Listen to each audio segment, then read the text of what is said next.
व्याकुलता उधर इस पाषाण हृदय में कब होगी महाराज जी? लोहे वाले जब अखंड स्मृति पहले आई, पहले अखंड स्मृति आ गई, तब व्याकुलता है। प्रेम का प्रादुर्भाव होता है अखंड स्मृति से, अनन्य स्मृति से। देवर्षि नारद जी ने लिखा है अव्यावृत भजनात्, जिसका अखंड भजन होता है तो हम निरंतर चिंतन के प्रभाव से प्रभु की प्राप्ति के लिए विकल होने लगते हैं कि जिनके लिए हमने सर्वस्व छोड़ा, जिनका हम निरंतर चिंतन करते हैं, आज तक वो मिले तो है नहीं, आज तक देखा नहीं, हे प्रभु कैसे मिलोगे, तब व्याकुलता शुरू हो जाती है। आज के चरित्र को सुना, आज के सत्संग को सुना, ये शास्त्र की वार्ता का चिंतन करते हुए मन व्याकुल हो गया, कैसे मैं संसार से विलग हूं, कैसे मुझे भगवान मिले, हृदय में विकलता हो गई। और वही विकलता आपको आगे बढ़ाती चली जाएगी और एक दिन भगवत साक्षात्कार हो जाएगा। वो ऐसी भूमिका पैदा करते हैं प्रभु, ऐसी स्थिति लाते हैं जिसमें साधक के सारे दरवाजे बंद हो जाते हैं, केवल एक ही दरवाजा बचता है कृपा का, उसी दरवाजे में से भगवत साक्षात्कार होता है। जब तक कहीं कोई मेरा है, जब तक कुछ मेरे में बल है, तब तक दौड़ना होगा, और जिस दिन थक करके हार जाओगे उसी दिन वो दरवाजा खुल जाता है। दैन्य होकर आर्त भाव से पुकारता है, अब मैं किसी काम का नहीं, तो दरवाजा खुल जाता है। होता क्या है, कहीं ना कहीं हम कोई बल का आश्रय रखते हैं। जैसे द्रौपदी जी, भगवान वही थे, उन्हीं में थे, तब तक वो प्रकाशित नहीं हुए जब तक थोड़ा भी बल रखा। जब अपने दांतों का भी बल छोड़ दिया एकदम भगवदास, तो वही वस्त्र रूप से प्रकाशित हो गए।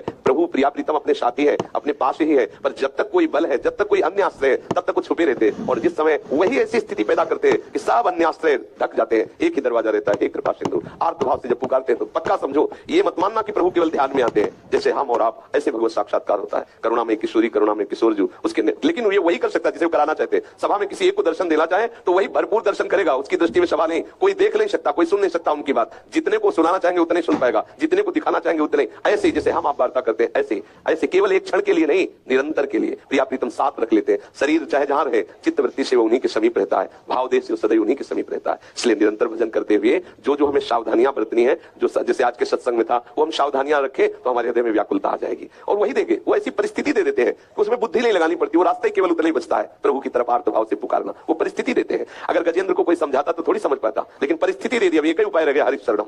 ऐसे हरि परिस्थिति दे देते हैं, आसपास से 7 दरवाजे बंद कर देते हैं, केवल अपना दरवाजा खुला रखते हैं, वो जी भागता है प्रभु की शरण में हो जाता है। भरत सहारनपुर से, गुरुजी आपके चरणों में कोटि कोटि नमन। महाराज जी, हमें एक दिन में कितनी बार माला करनी चाहिए और कितनी माला करनी चाहिए, कृपया हमारी माला प्रसादी कर दीजिए। अच्छा, आप कितनी माला कर लेते हैं? 11। ठीक है, आप 11 ही रोज नियम से करते रहिए, ठीक है। बहुत कृपा है जो आप इस अवस्था में 11 करते हैं। एक दिन में कितनी बार करनी चाहिए? हर श्वास में करना चाहिए, जितना आप कर सके, ठीक है।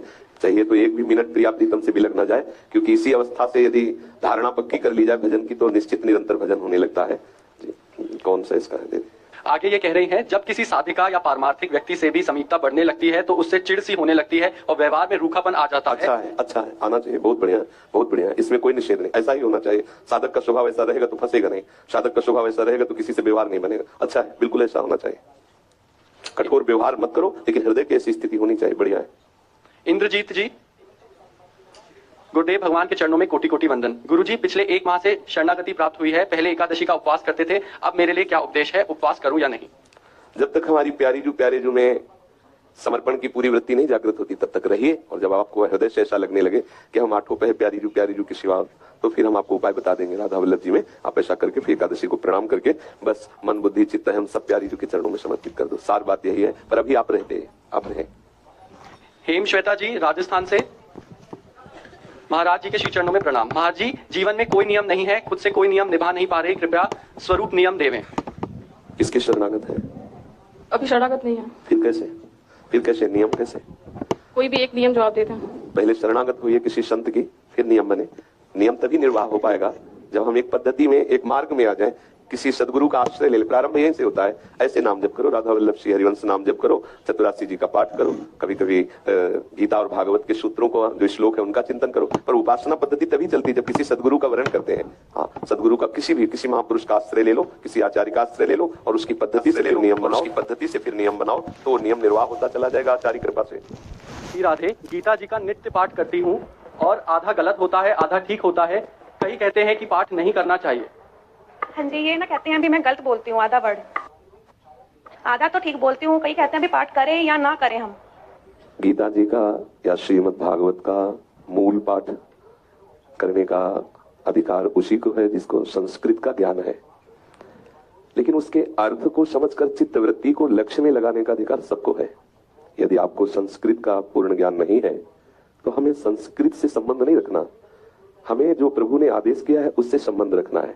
जैसे कोई गीता का सम्यक रूप से पूरा 18 अध्याय संस्कृत से पाठ करता है, पर गीता का जो आंतरिक लक्ष्य है भगवत शरणागति, समस्त द्वंद्वों से मुक्त होकर भगवत साक्षात्कार करने की चेष्टा, अगर वो नहीं है तो गीता पाठ का उसको सुकृत क्या चाहिए? क्या मिला सुकृत?